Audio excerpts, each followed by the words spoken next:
Pensé que la había grabado, que se fue a abrir pantalla. Bueno, no importa. Ya analizamos la Escuela de Administración Científica. ¿Alguna duda con respecto a la Escuela de Administración Científica o Clásica propuesta por Taylor? Bueno, faltan otros autores, pero principalmente Taylor es el padre de la administración. Los demás compañeros, ¿no hay más preguntas? No todo es claro. Ok, bueno, seguimos entonces. Ahorita sí está grabando la clase.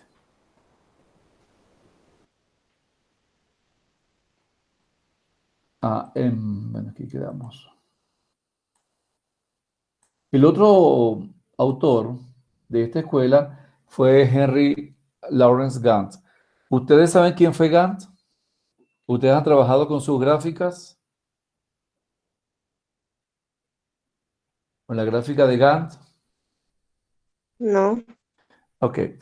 Gantt propuso una gráfica llamada el gráfico de Gantt. Es aquella gráfica que se utiliza en lo que conocemos como cronogramas, donde por un lado establecemos las actividades y por el otro lado establecemos el tiempo de cumplimiento de esas actividades. Ustedes lo hicieron cuando llenaron su plan de tesis, ¿se acuerdan?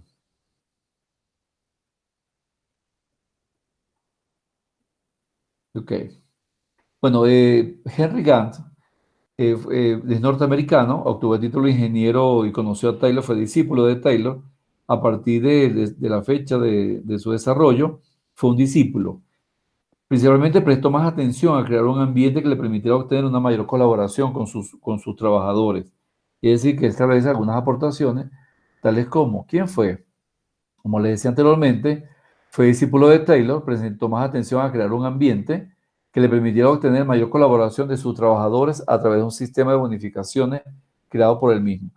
Él fue el primero que propuso que los trabajadores debería premiársele, debería hacerle bonificaciones, debían ser tomados en cuenta como parte de la empresa, como parte incluyente de la empresa. Entre sus aportes, el primer aporte que él propuso fue la gráfica de Gantt. Es una gráfica que establece una gráfica de planificación donde se describen por el lado vertical las actividades que un operario debe realizar y por el lado horizontal el tiempo en que debe realizar cada una de esas actividades. A eso se le llamó la gráfica de Gantt. Hoy en día muy utilizada a nivel de la ejecución de proyectos. Por un lado las actividades y por el otro el tiempo en que debe cumplirse esa actividad. También propuso las primas y las tareas de Gantt. Estas primas, bueno, es un sistema de bonificaciones que consistía en fijarle a los trabajadores una serie de, digamos, de actividades bien definidas y remuneradas. En la medida que el trabajador cumpliera una tarea de mayor complejidad, su sueldo iba a mejorar. Quiere decir que los trabajadores competían porque se les asignara unas mejores tareas más complejas y de esa forma sus primas iban a mejorar en el tiempo, digamos las primas o bonificaciones, digámoslo así. ¿Preguntas? ¿Dudas? Magister, disculpe, Dígame. ¿no se visualiza la presentación de la pantalla? Ok, ya va. Un segundito. Ya va. Un momentico.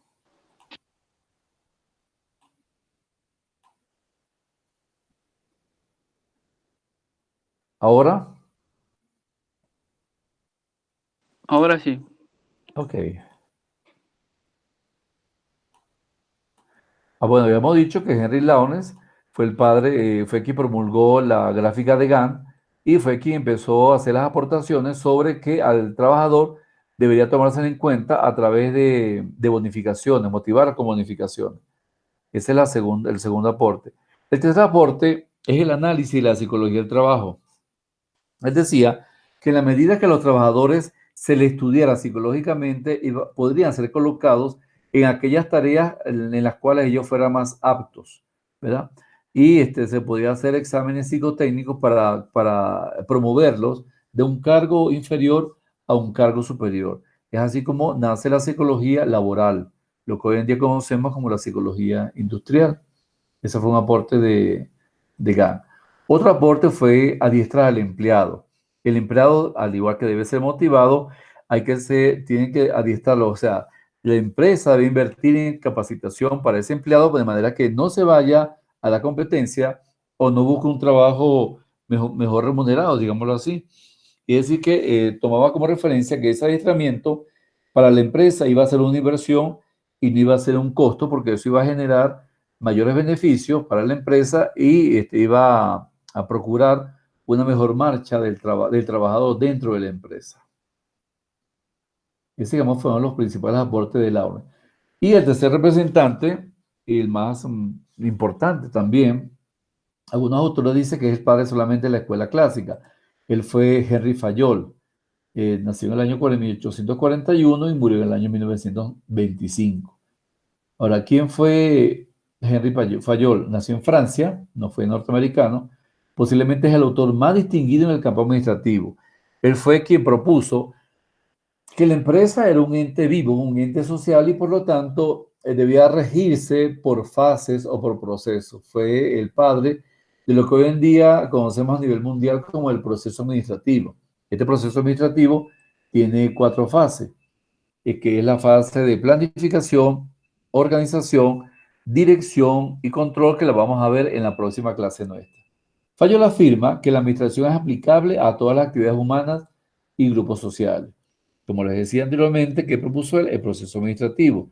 Sostuvo que la organización es una entidad abstracta, social, la cual debe estar dirigida por un conjunto de pasos que llevarán al logro de sus objetivos, metas, políticas, programas, visión, misión, entre otros elementos del proceso administrativo, y que está compuesto por cuatro fases: la planeación, la organización, la dirección y el control, que la vamos a analizar más en profundidad en nuestro próximo encuentro. ¿Cuáles fueron los aportes de Henry Fayol?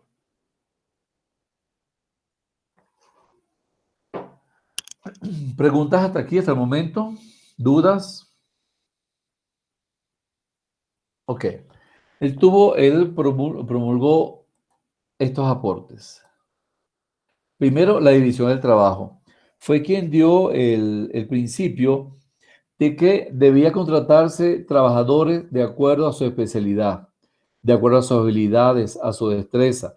Un administrador no puede hacer funciones de economista, de ingeniero, de contador, de jefe, no. Un administrador debe ser dirigido solamente a realizar funciones administrativas, así como un mecánico debe solamente hacer funciones mecánicas. Un contabilista solamente debe hacer funciones de contabilidad. Entonces, él promulgó la división del trabajo como una manera de reducir el número de tareas al cual debe dedicarse una persona, un trabajador, y es una forma de garantizar un mejor rendimiento y un mejor trabajo para la empresa. Quiere decir que ese trabajador que se especializó en una tarea, debe ser mucho más competitivo porque realiza solamente trabajos del área de su ámbito o de su especialidad.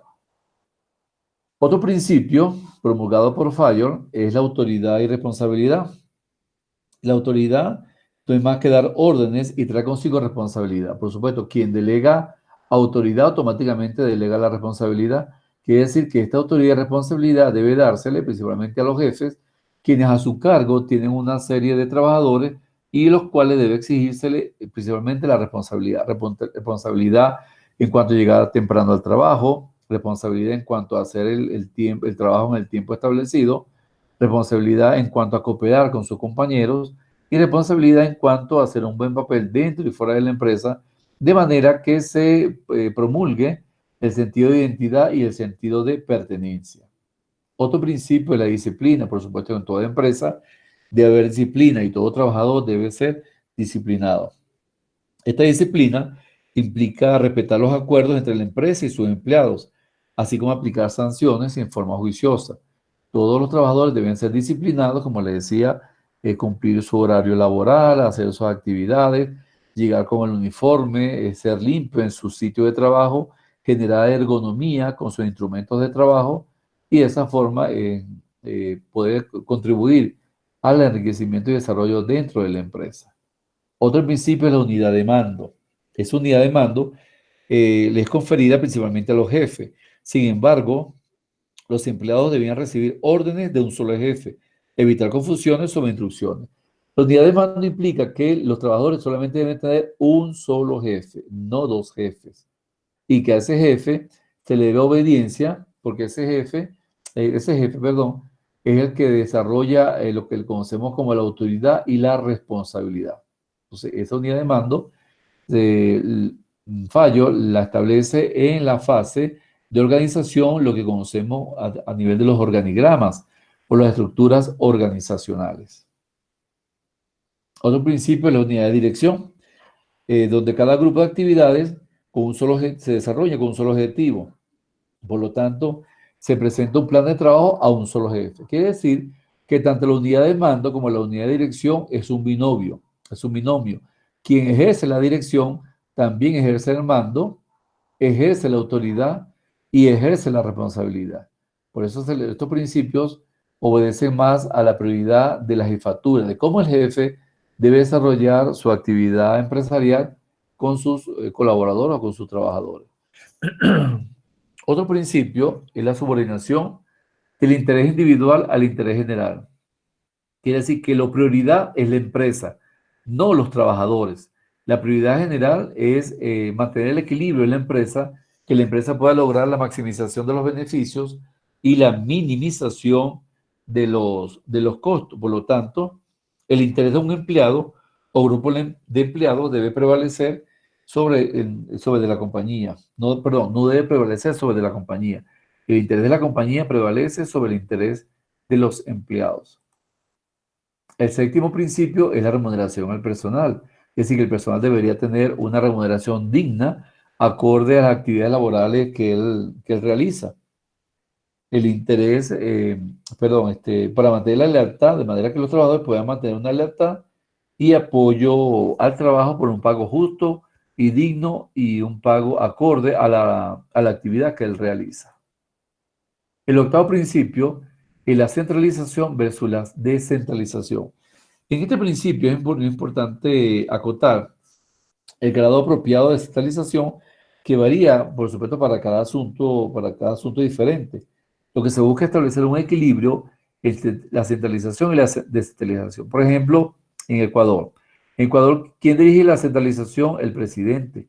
Y delega a través de la descentralización las funciones en los gobernadores de provincia y las alcaldías. Quiere decir que debe haber un equilibrio entre el jefe de la empresa y sus trabajadores, principalmente el equilibrio entre el director general y los directores de línea, digamos, el director de administración, el director de finanzas, el director de producción y el director de comercialización, entre otros aspectos. Por eso es que aquí siempre va a haber una confrontación. ¿Por qué? Porque esta centralización actúa bajo la planificación centralizada, pero debe delegar. ¿Qué delega? Delega autoridad, delega responsabilidad, delega dirección sobre los jefes de línea. Entonces, este principio hoy en día está muy acorde con la actualidad. El noveno principio es la jerarquía, al igual que con los militares. Esta jerarquía tiene una relación estrecha con la unidad de mando y con la unidad de dirección. Aquí, digamos, en la cadena de los superiores, viene dado por rangos más altos a rangos más bajos. Esta jerarquía es la utilizada por los militares, donde hay, en una empresa, el primera jerarquía es la junta de accionistas, luego le sigue el director general, y luego el director general, los directores de línea, director de administración, director de finanzas, director de producción, director de comercialización. Entonces, esa jerarquía tiene que ser respetada.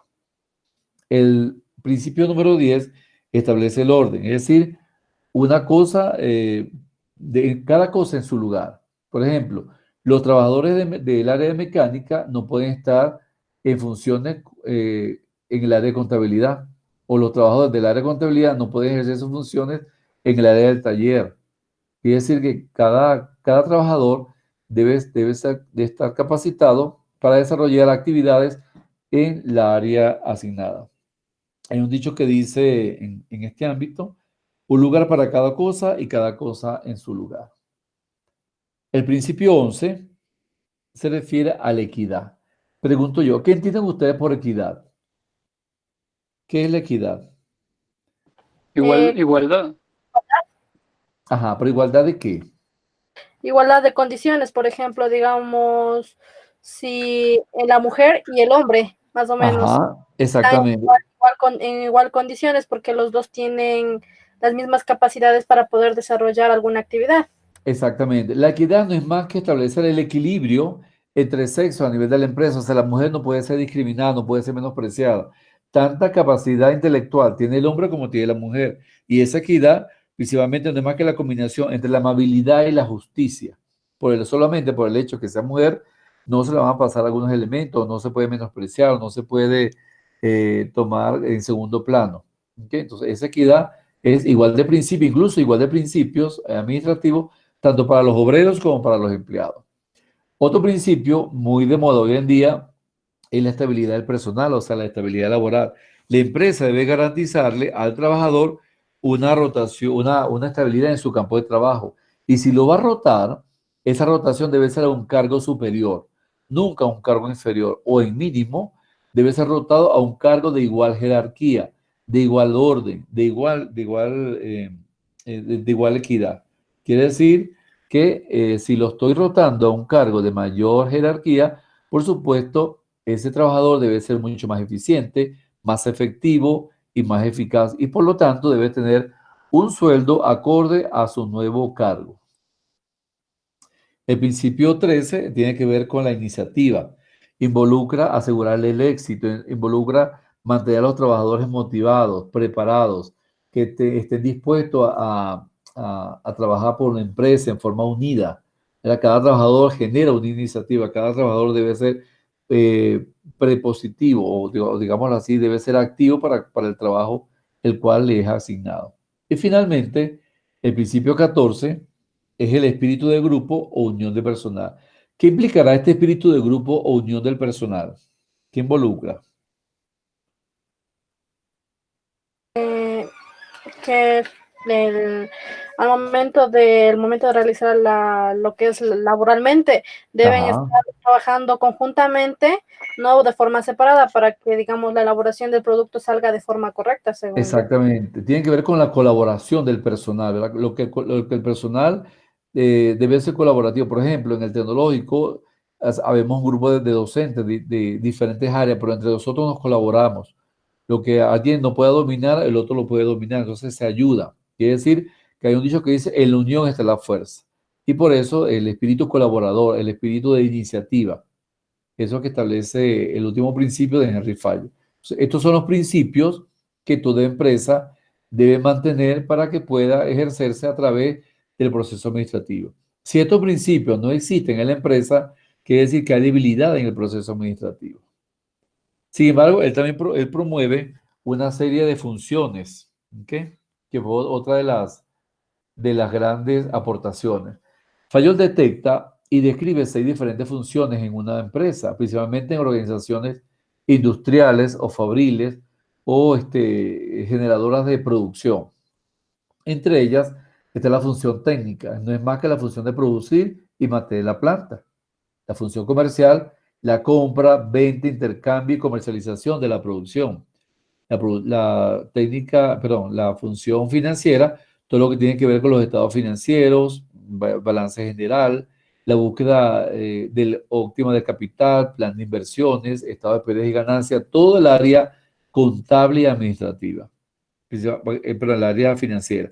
En el área contable, el análisis del balance de operaciones, los inventarios, los costos, la depreciación, la amortización, todo lo que tiene que ver con el desgaste de esa maquinaria y los equipos. La función de seguridad se refiere a la protección del personal y propiedad, o sea que los trabajadores tengan un seguro, ¿verdad? Para cualquier evento inusitado de una maquinaria que se rompa, que pueda afectar, pero una maquinaria que falle y que pueda afectar la salud de los trabajadores. Ese nivel de seguridad también es muy, muy propicio hoy en día cuando los trabajadores cuando ingresan a una empresa quieren saber cuál es el nivel de seguridad que tiene. Si la empresa paga un seguro de HCM, hospitalización, cirugía o maternidad, que es parte de ese beneficio que la empresa debe brindar a los trabajadores. Y finalmente, la función administrativa, que tiene que ver con el proceso administrativo. En forma general, la función administrativa es la más importante en toda empresa, porque de aquí se delegan las 4 fases y esas 4 fases de planificación, de organización, de dirección y de control involucra a las siguientes funciones, que es la técnica, la comercial, la financiera, la contable y la de seguridad. Entonces, los aportes de Henry Fallo fueron mucho más completos, fueron mucho más acordes a la época vivida en su época, que fue antes del 1925, antes de su fallecimiento. ¿Alguna pregunta con respecto al aporte de Henry Fallo, de Gant y de Taylor como representante de la Escuela de Administración Científica o Clásica? ¿Alguna duda?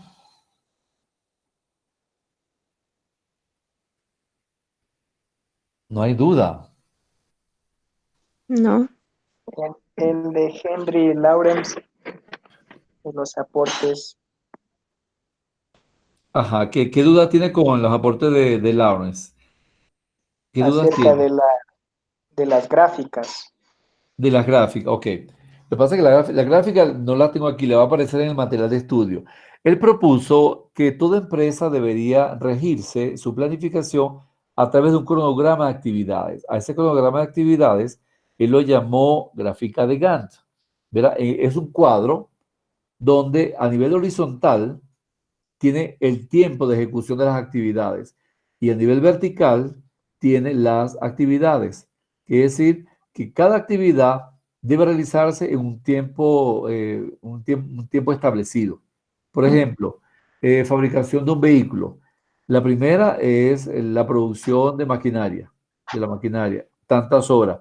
Luego el ensamblado, tantas horas. Luego el armado, tantas horas.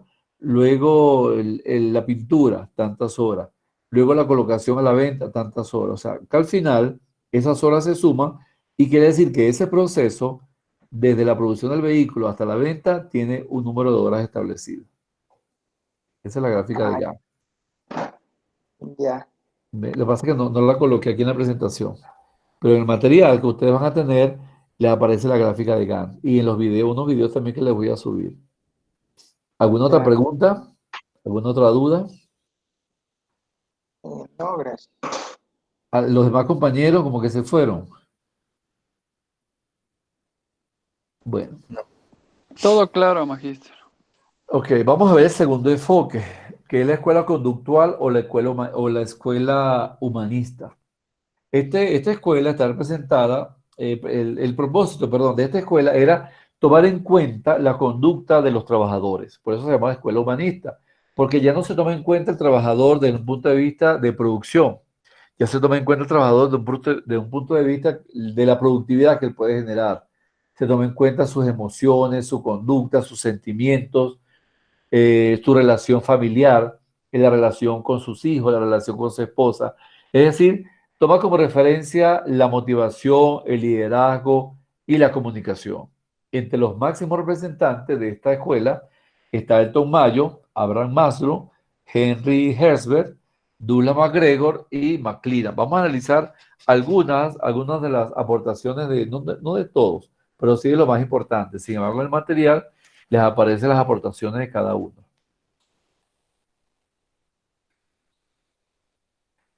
¿Cuáles fueron los aportes de este enfoque? Ellos establecían que la administración debe adaptarse a la necesidad de los individuos que integran la empresa y que este enfoque no puede ser casual, sino que debe fundamentarse en estudios psicológicos del individuo. Quiere decir que se tomaba en cuenta para ingresar a la empresa o en los exámenes psicotécnicos, los exámenes prácticos, exámenes teóricos, entrevistas, de manera que ese trabajador pudiese demostrar su capacidad, habilidad y destreza para el cargo que se le estaba ofreciendo, que toma como referencia también sus motivaciones, sus necesidades, ya que el factor humano resulta determinante en la empresa. Por supuesto, un trabajador que no esté motivado no va a generar una buena eficiencia laboral, a diferencia de un trabajador que tenga motivación de vida, tenga un justo salario, tenga tiempo de recreación, la empresa tome en cuenta su progreso, la empresa realice reuniones periódicas de cumpleaños o de encuentro entre los familiares, o tome en cuenta la familia de ese trabajador se sentirá mucho más motivado y mucho más incorporado a la actividad de la empresa.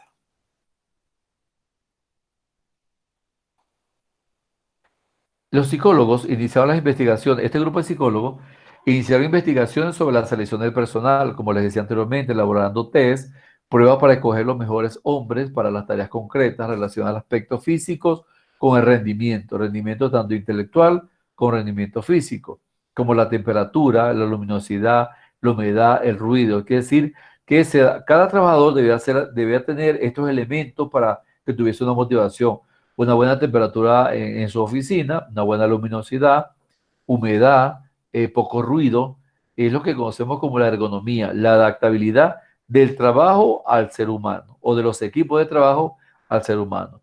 Y establecer las causas del aburrimiento establecido por trabajo repetitivo. Perdón.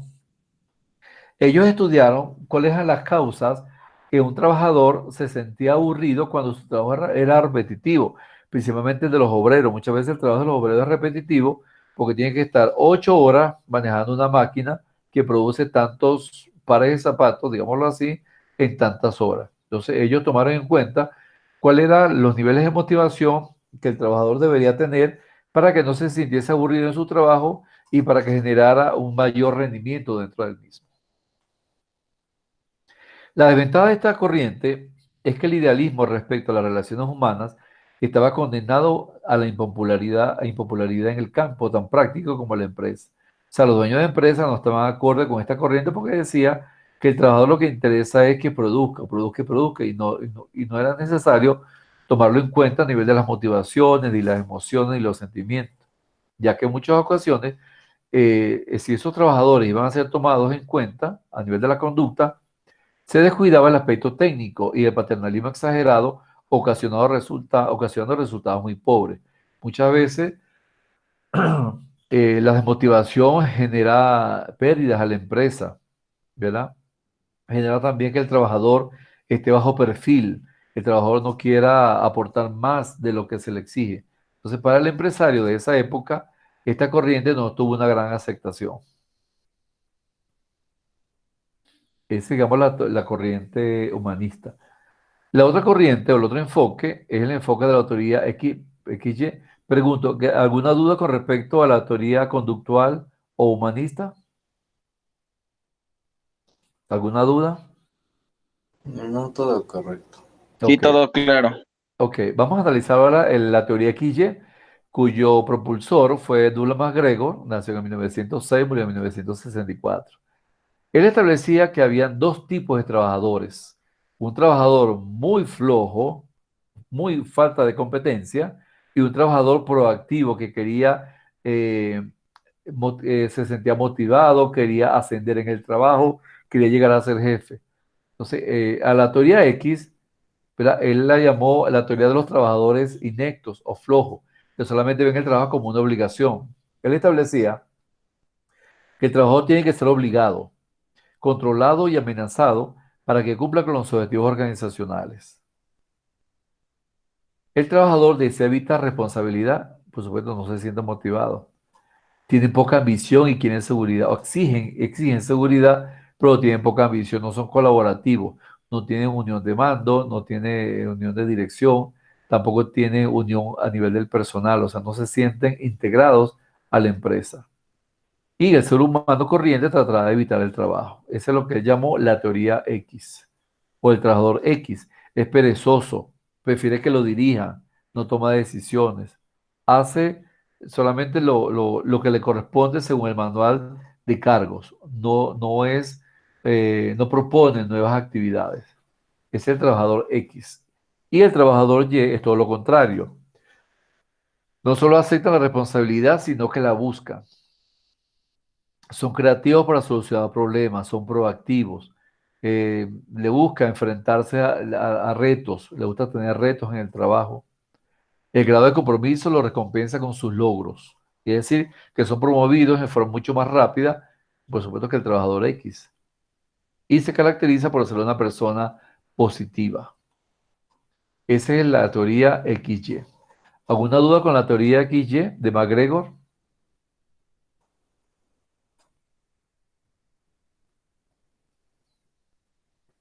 ¿No hay dudas? No, magíster. Ok, No, no hay problema, economista. ok. Magister, ¿le podría La otra, regresar la diapositiva? dígame, ¿Le podría regresar la diapositiva? La que pasó. regresarla. Sí. Ajá, ya va, ya.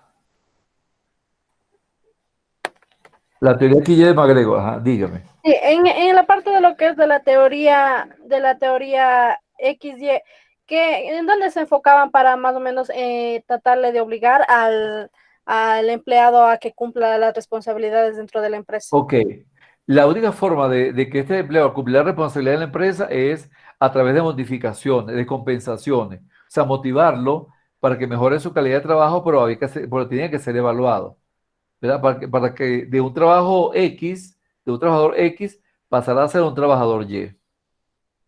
Por eso clasifica a nivel psicológico que en toda empresa hay trabajadores X, pero también hay trabajadores Y. Lo importante es que estos trabajadores X desaparezcan a través de motivaciones, de bonificaciones, de compensaciones, para que pase a ser un trabajador de la teoría Y. Y O sea, dígame. o sea, es por eso que se pusieron lo que son acá en Ecuador más o menos se pusieron los incentivos, que es, por ejemplo, el décimo no sé cuánto, el décimo primero. Exactamente, claro, sí, para generar una mayor confianza en el trabajador, para que ese trabajador se sintiese motivado y tuviese la misma calidad de vida que podría tener un trabajador de la teoría Y. Es decir, que esta teoría debería desaparecer para darle paso a la teoría y posteriormente darle paso a la teoría Z, que también es la teoría de la escuela japonesa, donde el trabajador no es necesario que sea ordenado, sino que el trabajador sabe cumplir sus funciones y en la medida que no hay que exigirle, porque ya conoce sus responsabilidades a través de lo que establece el manual de cargos y funciones y se siente mucho más comprometido con la empresa. Gracias. A la orden. ¿Alguien más con la teoría XY? Ok. Vamos al cuarto enfoque, que es el enfoque de las teorías de las motivaciones de Abraham Maslow, también otro conductista. Él establecía, a través de la pirámide de Maslow, que todo trabajador tenía necesidades, pero que esas necesidades tenía que establecer jerarquía o prioridades. Unas necesidades son más prioritarias que otras necesidades para que ese trabajador se sintiese motivado. Es de esa forma que él establece las necesidades de fisiología, las de seguridad, las de afiliación, las de reconocimiento y la de autorrealización. Cada una de estas necesidades son establecidas a través de una pirámide, dándole a la base de la pirámide las necesidades fisiológicas y a medida que fuese satisfaciendo esas necesidades, iba a llegar a la última necesidad, que es la autorrealización de esta forma. Él estableció esta pirámide. Él decía que a la medida que el trabajador satisfacía sus necesidades fisiológicas, tales como respiración, alimentación, descanso, sexo y homeostasis, él iba a cubrir esa necesidad e iba a buscar otra necesidad para satisfacer otras necesidades, que es la seguridad física, la seguridad laboral, la de recursos financieros, la moral, la seguridad familiar, la seguridad de salud y la propiedad privada. Cuando él vea que esa necesidad está satisfecha, va a buscar satisfacer la necesidad de afiliación, y la amistad, el afecto, la intimidad sexual, el formar una familia, asistir a cumpleaños, a bautizo, a recrearse, a divertirse, a sentirse que pertenece a un grupo social. ¿Ok? Luego que es satisfecha esa afiliación, esa necesidad, ahora debe buscar el reconocimiento de la sociedad. Es decir, un alto reconocimiento, generar confianza en sí mismo, respeto, éxito. Cuando él está estudiando una carrera universitaria, él busca un reconocimiento, ¿cierto? Cuando él se gradúa, él busca un reconocimiento porque esa carrera universitaria lo llevó a ser un profesional de la nación. Y finalmente, cuando él está en la empresa y está desarrollando su carrera universitaria o tiene un restaurante y es conocido a nivel nacional e internacionalmente, si es un chef, ya está autorrealizado. Es donde él, ahora que busca la moralidad, la creatividad, la espontaneidad, la falta de prejuicio, la aceptación de hechos, la resolución de problemas. Entonces, si el trabajador ha satisfecho todas estas necesidades, por supuesto es un trabajador motivado, es un trabajador líder, ¿ok? O es un empresario líder, digámoslo así.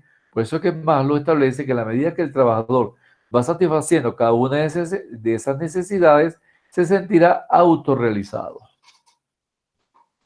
¿Preguntas, dudas? ¿Dónde creen ustedes que están ustedes ahorita? ¿En cuál satisfacción de esas necesidades? Yo estoy en la autorrealización.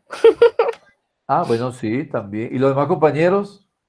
También en las dos, reconocimiento y autorrealización. Exacto, reconocimiento porque están formándose como profesionales, ¿cierto? Quizá ya Ujú. muchos ya han formado familia a nivel de la afiliación y muchos también, aunque no son profesionales, tienen sus empresas o sus restaurantes o son reconocidos en el campo gastronómico. Entonces, lo importante es haber satisfecho todas esas necesidades y poder establecerse como un trabajador, ya sea dependiente o independiente. ¿Alguien más con respecto a esta escuela? ¿Alguna otra duda? Bien. Todo claro, economista. Ok, vamos al quinto enfoque. El enfoque de la teoría de sistemas en 1945. Pregunta de Guevara, magíster, a ver si está todo claro. No, la pregunta se la voy a poner en las actividades que tienen que hacer.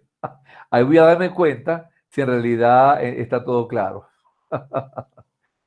La teoría, el enfoque de teoría de sistemas establece que un sistema se define como un conjunto de elementos íntimamente relacionados para un fin determinado o como un conjunto de combinación de elementos o partes que forman un todo unitario y complejo. Por ejemplo, una empresa es un sistema, una familia es un sistema, una universidad es un sistema, un país es un sistema que tiene elementos, ¿verdad? Elementos de entrada y elementos de salida. Hay una retroalimentación, hay una transformación de insumos para ser transformados en productos. Cuando se elabora un alimento, los insumos son los diferentes ingredientes que tiene ese alimento. ¿Verdad? El proceso de transformación es cuando lo estoy cocinando y el proceso de producto o salida es cuando el alimento está servido en la mesa. Esto es, digamos, lo que es el enfoque de la teoría del sistema.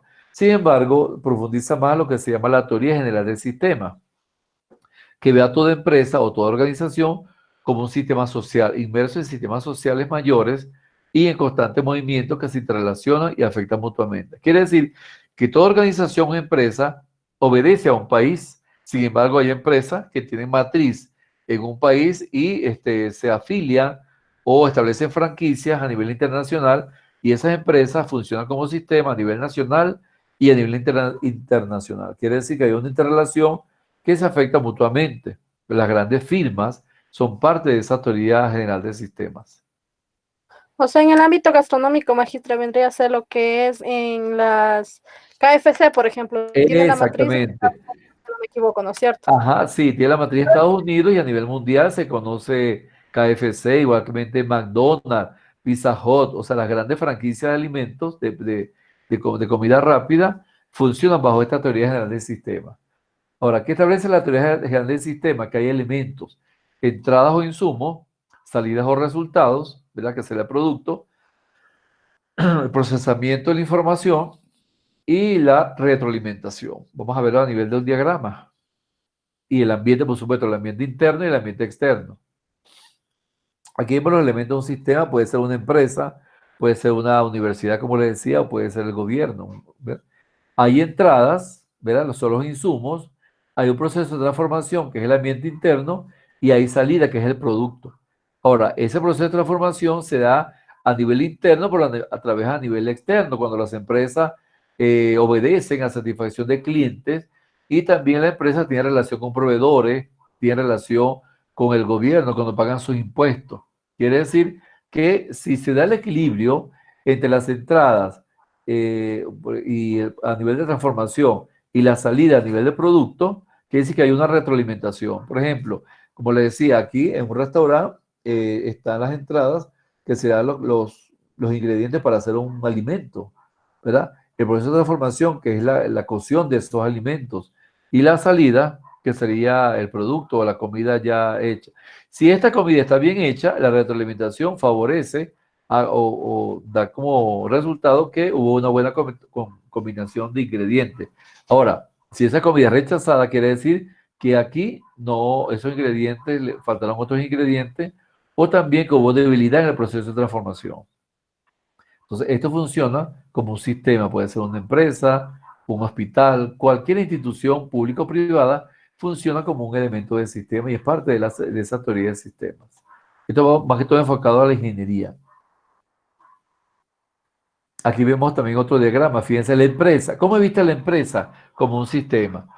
¿Verdad? A nivel de la transformación, la empresa tiene recursos humanos, tiene finanzas, producción, compra y mercadotecnia. Ahora bien, esa empresa obedece o satisface a sus clientes, a los proveedores, el nivel de competencia y el gobierno. O sea, la empresa no está aislada.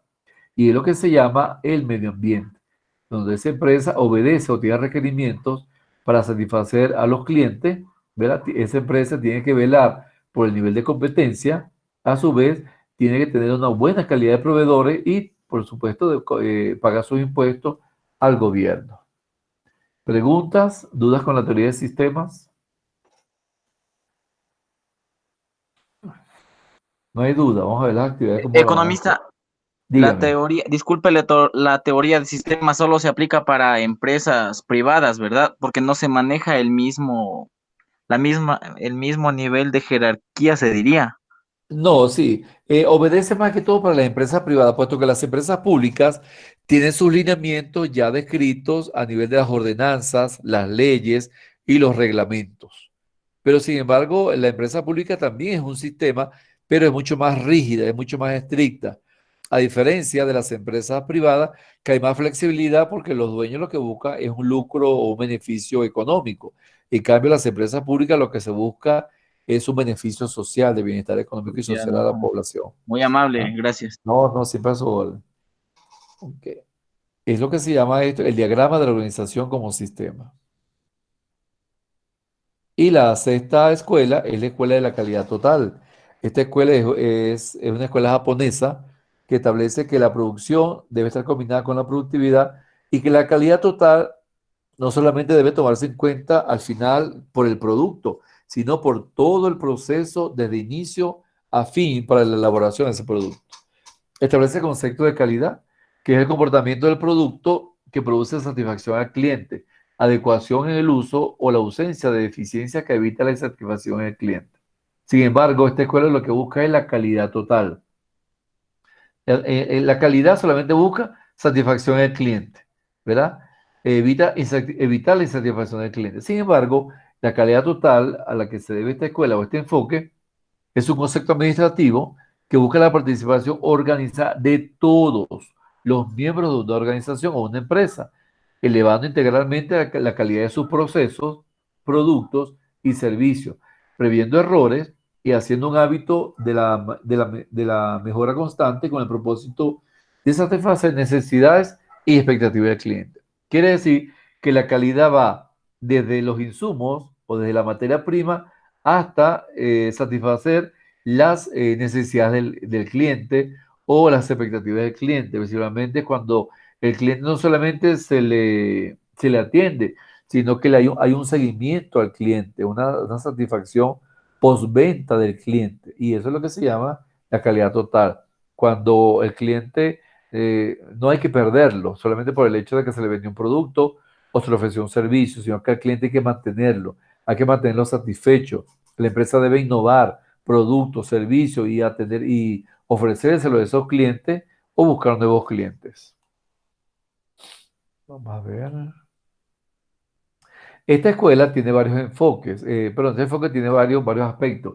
Este es el ciclo de control de Deming. Deming fue uno de los seguidores norteamericanos de la escuela japonesa y él dividió el control a través de 4 elementos. El primer elemento del control de la calidad es el planear o la planeación. Proyectar un producto con base a una necesidad de mercado, señalando especificaciones del proceso productivo. Quiere decir, planear era crear la necesidad, elaborar un producto que satisfaga la necesidad de mercado, no solamente de algunos clientes, sino de la totalidad del mercado. Y especificar el proceso productivo, o sea, cada una de las fases a través del proceso productivo, desde la elaboración, la transformación y la salida del producto al mercado. Otra fase del ciclo es el hacer, es ejecutar el proyecto. Cuando ya he planificado las actividades para elaborar el producto, empiezo a elaborar el proyecto, lo que es los objetivos generales, objetivos específicos, analizar el problema, justificar el proyecto y establecer el marco metodológico. Luego de esa fase, que ya he ejecutado el proyecto, lo verifico. ¿Cómo? El producto conforme a identificadores de calidad Es cuando la empresa empieza a ofrecer degustaciones o a regalar algunos muestras para ver qué tal es la aceptación en el mercado, ¿verdad? A nivel de la calidad. Y eso va mejorando, debe ir mejorando el proceso de producción y comercialización. Es decir, se verifica que esa planificación genere satisfacción en el mercado para no hacer el producto en grandes volúmenes, sino acorde como se va adaptando la demanda en el mercado.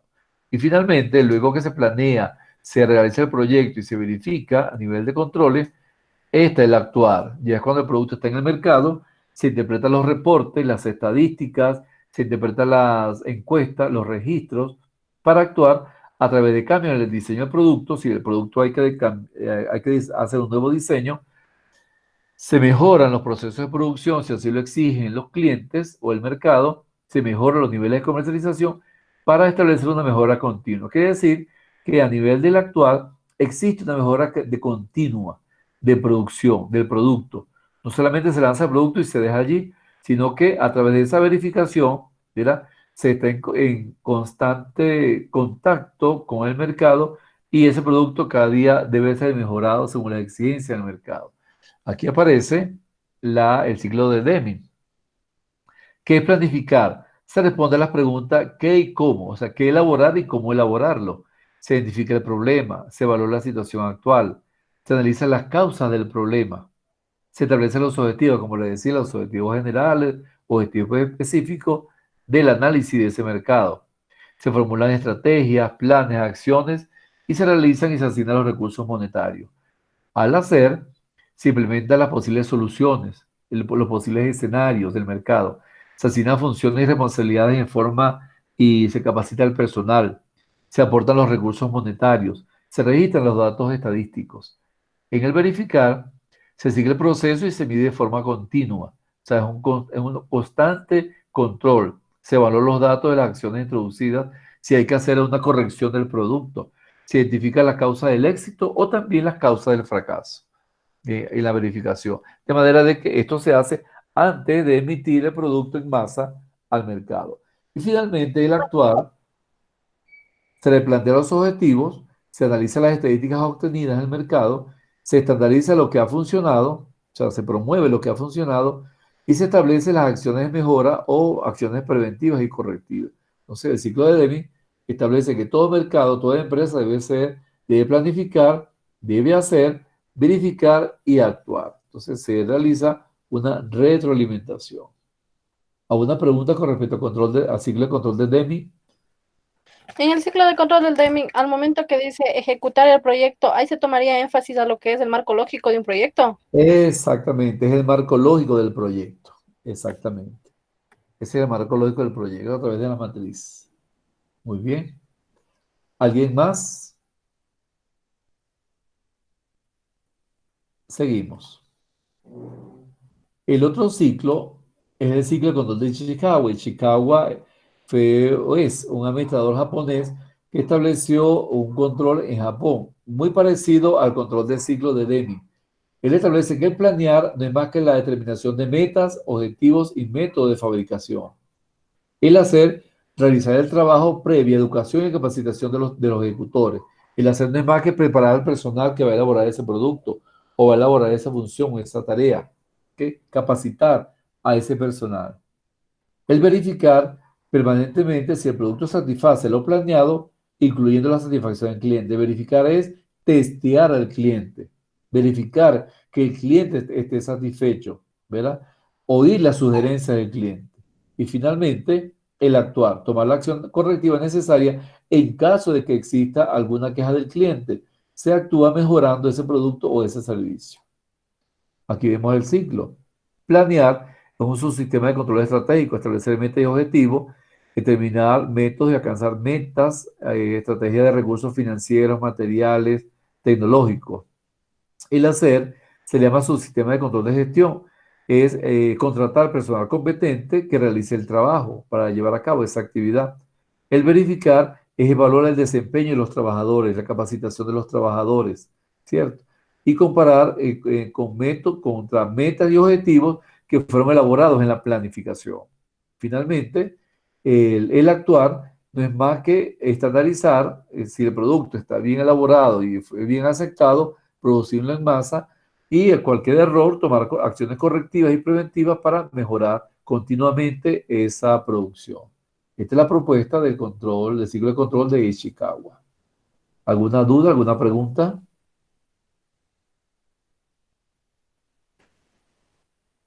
¿No hay dudas? Bueno, ya hasta aquí creo que es la clase de hoy. Entonces, estos son algunos de los principales enfoques de la administración. Lo que más competen al área de ustedes que es el área de gastronomía. ¿Cuántos son en total, magíster? Es que hay muchos, mire, en total son como 10. Sin Ya. embargo, hay menos, porque muchos autores, muchas escuelas son unidas. Por ejemplo, la teoría del sistema son varios. El control, la escuela japonesa tiene otros. En el material que ustedes van a recibir hay otras escuelas, pero no son escuelas, son métodos secundarios. Pero las principales escuelas administrativas son estas 6. Son las que representan el pensamiento administrativo de la historia. ¿Preguntas? ¿Dudas?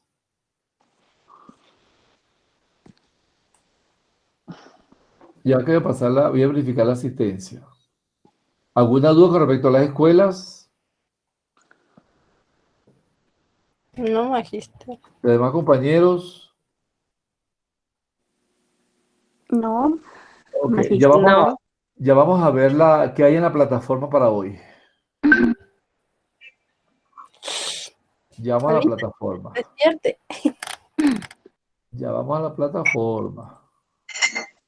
Ya nos ponemos de acuerdo con la próxima clase. Ajá. ¿Cuándo ustedes pueden ver la próxima clase? ¿Para cuándo pueden? ¿De esta semana? Mm, El sábado. sábado. Ajá. Sí, el sábado está bien. El sábado yo tengo clase a las 10, a las 11, a las 3. ¿Le parece el sábado a las 5? Sí, No van a salir.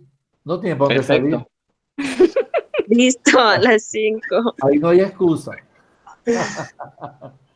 Ya, un segundito que voy a grabar esto. Un segundito. La asistencia.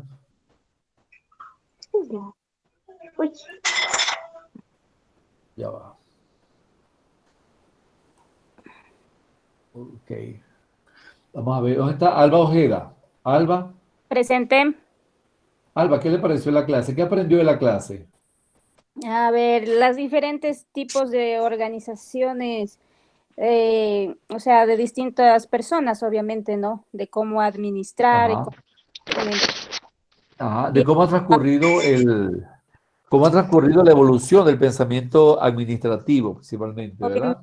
siempre pensando en el trabajador, ¿no? Para que Exactamente.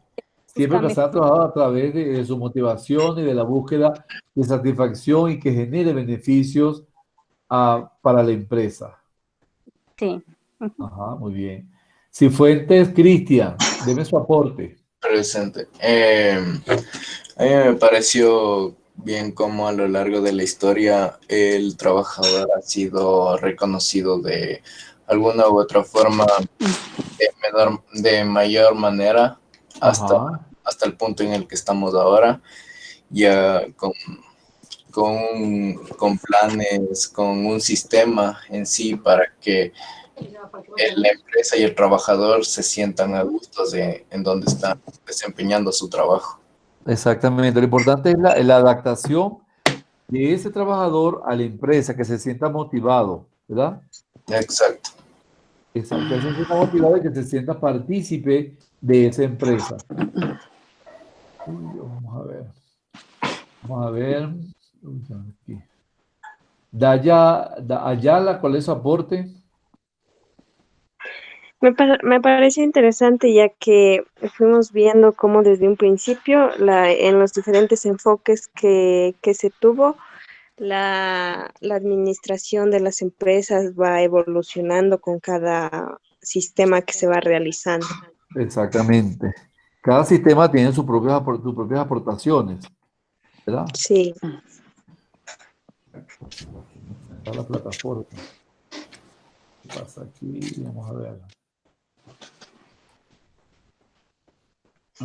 Dayana Bolaño, ¿cuál es su aporte, su opinión? Aquí, presente, Inge. Bueno, Ajá, a diga. mí me pareció muy interesante la clase, la verdad. Cómo cada autor de cada enfoque dio su aporte. Por ejemplo, MacGregor propuso lo que son las teorías del proceso administrativo, que es organización, planificación y eso.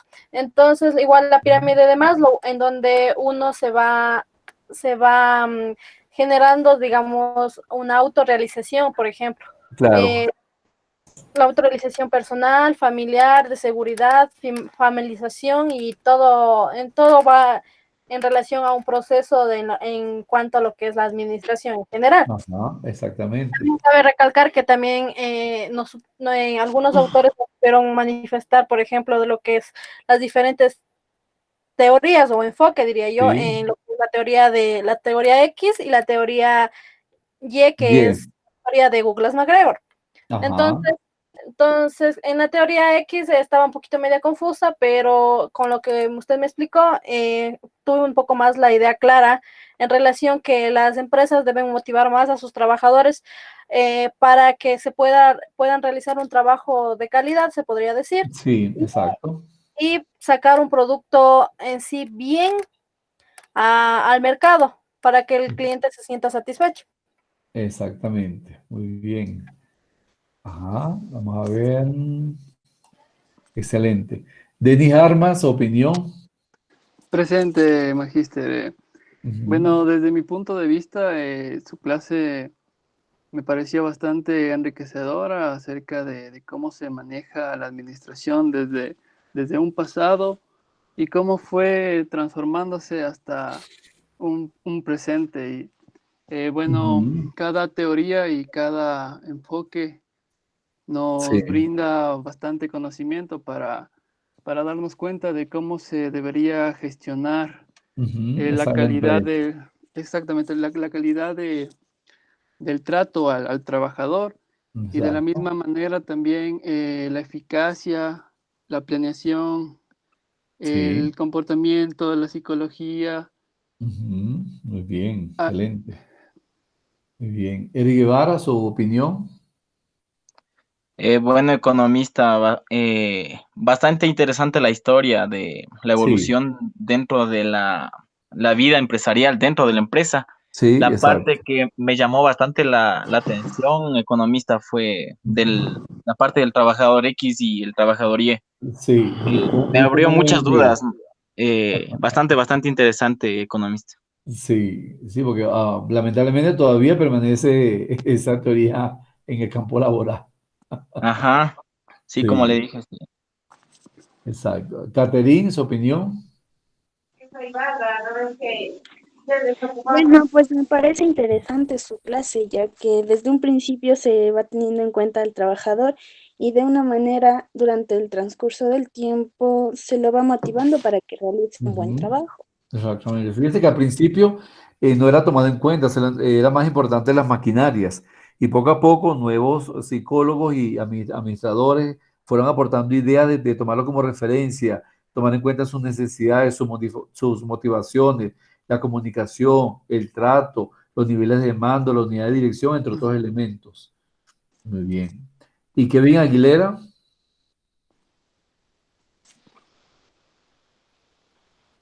Kevin. Eh, a ver, desde mi punto de vista, pues muy satisfecho con la clase, muy interesante.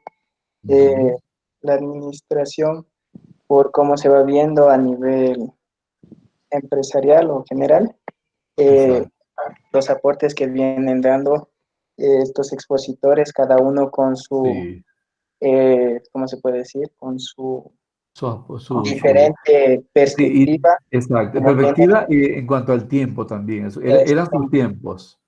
sí, Ajá, porque como viene primeramente, dice, en la época de Frederick sí, hasta la época de Henry, entonces se vienen viendo diferentes cambios, ya que uno viene formando lo que, como decir, viene el orden cronológico de cómo se va Ajá, trabajando.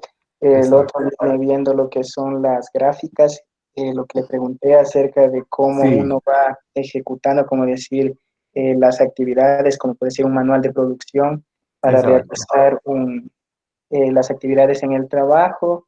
Y Sí. finalmente, como decir, con este otro autor que es más reciente, se puede decir en su época, Ujú.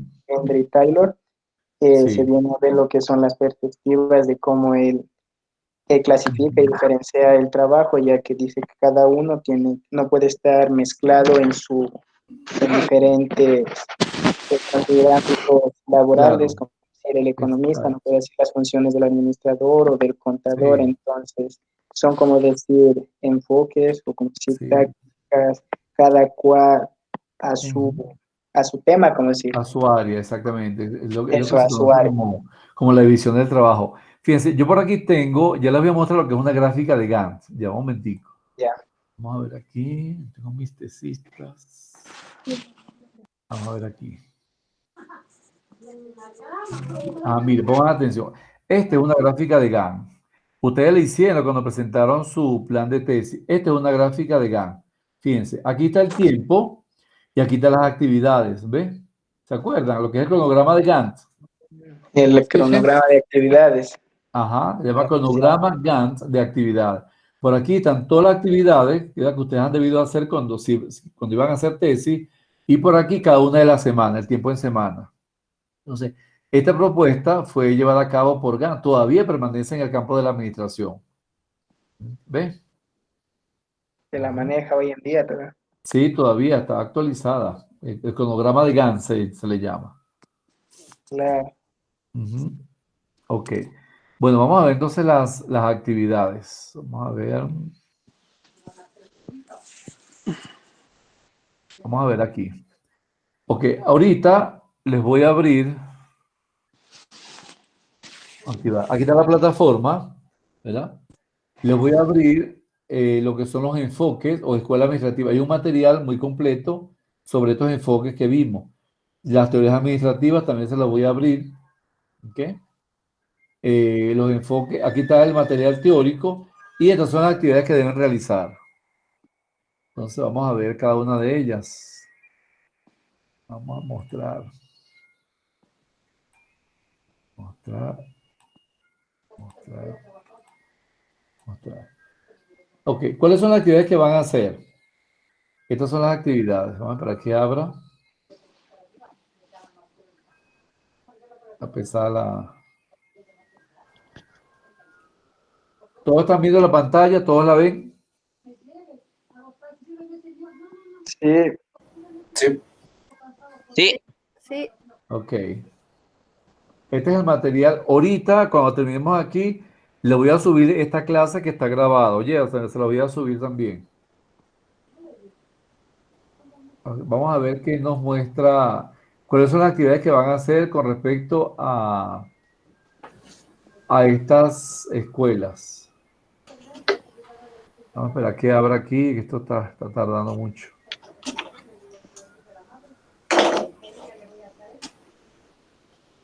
Ok, actividades a realizar. Ciérreme el micrófono. Ya vamos a ver que está tardando. Ay, ¿dónde está? Actividades. Esas actividades cierran el domingo. El domingo, Día de la Madre. Ya voy cuáles son, ya va. Actividades a realizar. ¿Dónde está? Ay, no se la subí. Vamos a ver si está por aquí.